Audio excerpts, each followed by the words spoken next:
Bambi kiwala ky'omugenzi Tamale Mulundi ekito ekyakaaba ennyo bagamba nti kiri mu mbeera mbi.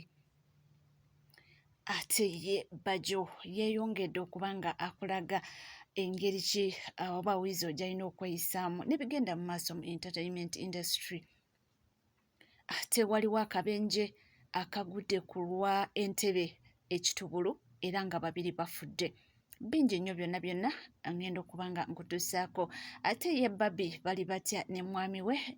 ku lunaku olwaleero luno byonna byonna nja kuba nga mbikuwa era nze nkugamba nti weekumire ku NCK TV. Oba nga tuna subscribinga kekkadde beera ng'osubscribinga ng'onyiga kadde ebisigadde byonna byonna mbirina mu bujjuvu nja kuba nga mbikuwa.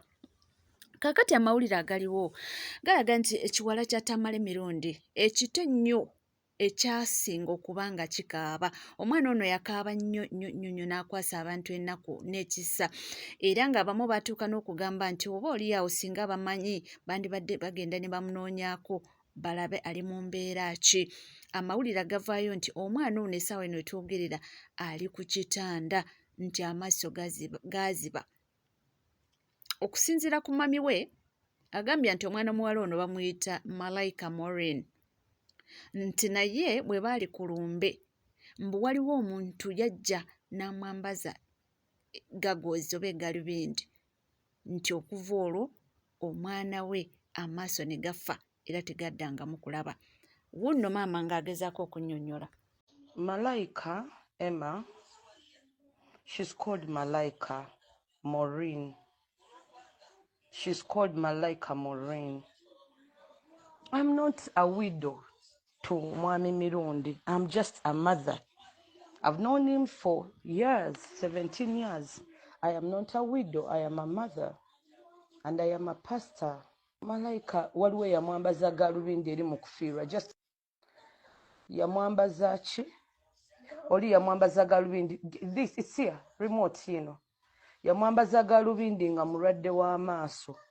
Galubindi zaamuziba amaaso gamuluma nnyo nnyo era woolaba tubadde Mengo ku ddwaliro. If you're putting up anything you should put up that. Tubadde Mengo ku ddwaliro. I can give you a picture ng'ali ne daddy we. Let me look for it. Nkyawunze you know. Nkyawunze kubanga omwana wange mulwadde nnyo. Ndowooza mubiwulidde maybe okiralifayinga mwagambye nti egalubindi si ze zaamuta amaaso okuggyako omwana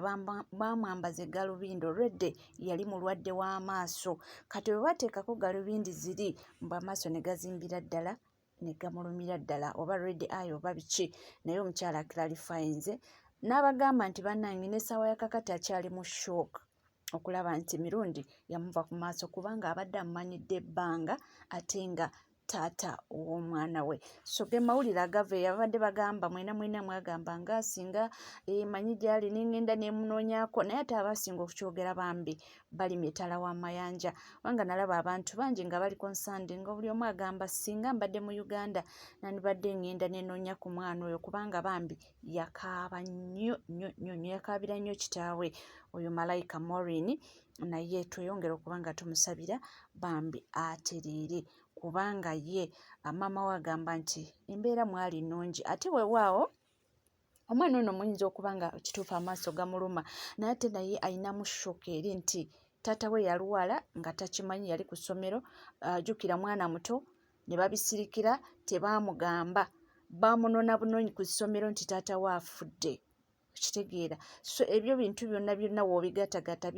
akyalina ebintu bingi. Obulwadde buyinza okuba mwebuli naye akyalina ne shock eri ngambe ne stress kulaba nti daddy we yamuva ku maaso. Ndowooza mulaba waliwo engeri Tamale Mirundi gy'abadde ayagalamu abaana be nga tasosodde nga takoze eki era nalabyeko waliwo obutambi bwe nalabyeko nga taata we agenze omukyalirako ewaka amusitudde kwegamba abadde musajja mukambwe naye nga watuuka ku baana be bambi abeera daddy omulungi atalina kamugo. So omwana ono yandibanga ebyo byonna byonna obigatira wamu biyinza okuba nga biri kubanga bimukosa ebyensusso. Naye kati omusabire atereere. Naye maama akaatiriza ye si namwandu temumubalira mu banamwandu abo planned namwandu agamba tabaliimu ye maama eyazaala mu mirundi omwana naye nga ye sina mwandu ekyo kitegeeza nti teyafumbirwayo yazaalayo omwana era nasigala nga ekibagatta mwana ye ne mirundi naye nga teyafumbirwayo era nabagamba nti temumubalira mu banamwandu oye maama wa Maureen Emma Malaika mirundi ekyo tosobola kimujja nga tuvuddeko mu bamirundi family ate munange waliwo akabenje akagudde ku lw'entebe aw'ekitubulu era mawulire ge tufunye nti mu kabenje kano nti mufiiriddemu abantu 2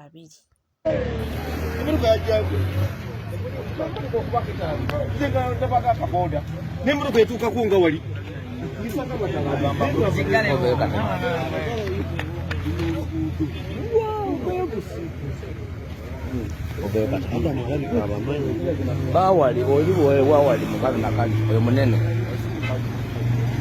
ngamba kubagambika mmalo gendo bali kiraka nze mba oli mumanyi waliwo benkubidde eyo lisimuwala musajja simanyi dijje bwati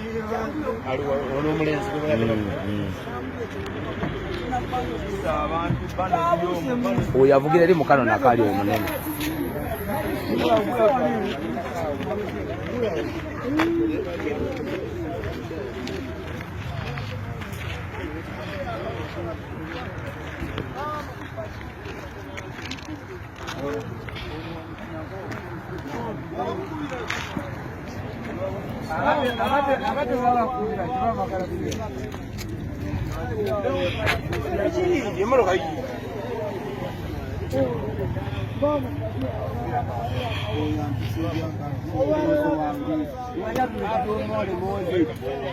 nga twakavamu kubanga wabaddewo okusiika omuguwa oba kukyaliwo wakati wa Wizo Manizo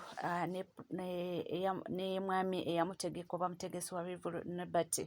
ate ye Bajo Events agamba ki ku bintu naddala abayimbi ab'enjawulo abagenda mu maaso oba bagezaako kubanga bategeka neneeyisa yaabwe nabiki oba oli abisaanidde kubanga bikolebwa mu kutegeka Alien Skin ku Freedom City Abitex yamutegeka bakyakubanje State House yalaba nga Bobi Wine omupyaze era for the first time State House yonna yali eraba ekigenda ku Freedom City mpulizaabu ngenda kuwa bwe nagambye atayina magezi nagambye atayina magezi tobera ku programu eno kati nkankuyigirize kati kibaita okuddayo Soma University sako sirike deka nkunyonyere kadima State House netuukirira Abitex n'agaana ebiseera bwe yali tandafuna buzibu nakyagulanye gavumenti ya President Museveni yeraliikirira ekintu okulyetinga another Bobi Wine ne basi kati kankule Bebe Cool Chameleone okutwala Alien mu State House kipange banafuya mission yabwe yayiseemu wakaba sirusiru tebala banabagwagwa kituli ku mulembe gw'abavubuka abasirusiru nga gavumenti yagala okusula kadima ekola enyigabunyizi switch tomanyi Chameleone files zaina mu bulamu tebagala zuzukuza buzukusa Chameleone musibe musayita male mirundi afudde musibe buli oyingira mu government y'abasajja batekawo ebintu ne bakusibe enjegere kakati nali ni bamaze musiba kubanga government yali etyenyo iron nga next to Bobi Wine ngali yani skin mu mugata ne Bobi Wine government tesura kumanyi gina kagambe kadiba serika ba musetinga Bebe Cool mpuliriza Bebe Cool ba musetinga ne meeting yali na Kisozi ne basetinga Bebe Cool namugamba tukakanyiza tutyo muvubuka Alien Bebe Cool yajja yefula mukwano gwa Alien Bebe Cool mukwano gwa Bebe Cool tumati yategeera ne Chameleone mu State House Chameleone musajja watu yatwala mutwale kakati munange Bebe Cool nakola olukwano kwa Alien kutuukiriza golo giwalabiye njaga mu bagezi ng'abaana b'emisota ngeza kugatta ebintu andi byenkugatta byabategeevu ngambye mission ya Bebe Cool Bebe Cool tayagala nga kwa Alien tasobola namwagala it was a mission to disrupt that younger man and to kill his future andi kakati byaba professor ababitegeera babitegeera kakati Bebe Cool mpuliriza Bebe Cool mu bakama bwe Bebe Cool bamwane contract y'enguudo lwakubanga akolera bulungi NRM omulimu gwa Bebe Cool kunafiya buli muntu asobola okuleta uprising mu Uganda ngali mu music industry kati nkuwa bwina anti chege magezi ga program eno nga Bobi Wine tamuchu kakati ati Bobi Wine lwaki Bobi Wine achali special is rigid. Bobi Wine bamutukira ogende wa Museveni basinga ne mama amanyi ne jajjawo ne basanga Bobi Wine yafuna personal goals nga baje nafuna personal goals ngamba asobola okuddayo n'ensoma n'embera kusaidia abantu n'efuuka omuntu w'amaanyi kwa bana banako babera ne tubakwerabira. Kakati Bebe Cool mission ye walabye kifaananyi Bebe Cool Chameleone alien mpuliriza kati alien ba mission ye n'olukwero nalwali wakusula alien kati alien mami musajja nalowooza nti bamwagala Bebe Cool mpenso bakyayagala alien lwachi otagede kadima njagala tubere logical ngezako kufuna scientific ngezako otagede kye kugamba ngezako okufuna njagala ondage alien afunira muwa alien abadde ayina abaana ba ghetto alien yagira mu kifaananyi ky'amaanyi g'abantu abawagira alien freedom star baboda mpuliriza bye kugamba kati makiko kati obuzabuza interview alien abamuwagira bamuwagirira mu kifaananyi kya Bobi Wine abawagizi ba alien baali bagobera kifaananyi Kyagulanyi sympathy bala batufunyeyo omuvubuka omulala alinga Bobi Wine era mu ndabya abantu ab'amaanyi ku nsi kuno alien yakolako jamu kusawa kwekibuyanga tumutegese ku freedom star okumala essaawa 5 kakati government nezukuka nega batulale omuvubuka ono n'agenda ajja kuleeta uprising juka tulinayo ekizibu Kyagulanyi kati omuvubuka tumumazemu tutya amaanyi kukola bino bibamukola kikatali ye yalowooza nti bana abayimbi abanene bamwagala nze mbadde mu bayimbi abo manyi lwaki bantya bamanyi bajo siri wamuza nsemanyiza abayimbi sina bwe neeguya tali muyimbi munene ayinza kwagala alien amuyise Bebe Cool tayagala nga alien abe w'amaanyi kusinga Bebe Cool gana mazamuga nagajja kubajeka alien Chameleone tayagala ngo alien kusinga Chameleone kati bambi alien yalowooza nti mbaddeko n'abanene kumbe bamusula mu trap kwa oyo mwana abanene audience y'abavubuka nga bona ba Bobi Wine kati government mission yagikoze eki era bagenda bayuzinga babaleke bulesaawo bagenda basubiza bu milioni 5 milioni 8 nsiba mbagamba ngase era kutte kusete za Museveni nti sete za Museveni azikuwa naye azikuwa kumala mu mayi ne wakwa milioni 8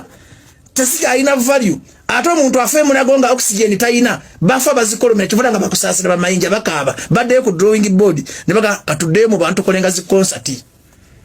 tebandikoze concert nga bayina sente za Museveni zino sente ziba za kibizitya nti ziba za kuyamba banaku bano buli omuntu afudde leero mulagobe jinje na lufeenya ng'olidde sente yafa akolemaga kale tosobola kuzifulira mika tibagamba abavubuka tubamazemu tutya amaanyi katukozese Bebe Cool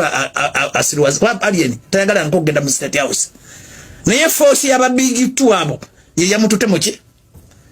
kakati n'omwana wa geta abadde agamba nti alien waffe kati amulabanga owabali kubanga mu Uganda tulina groups 2 kadima oli nabo oba oli naffe ffe babajja abali n'abantu ompula bulungi kyakugamba tukifuna okunyigirizibwa revenue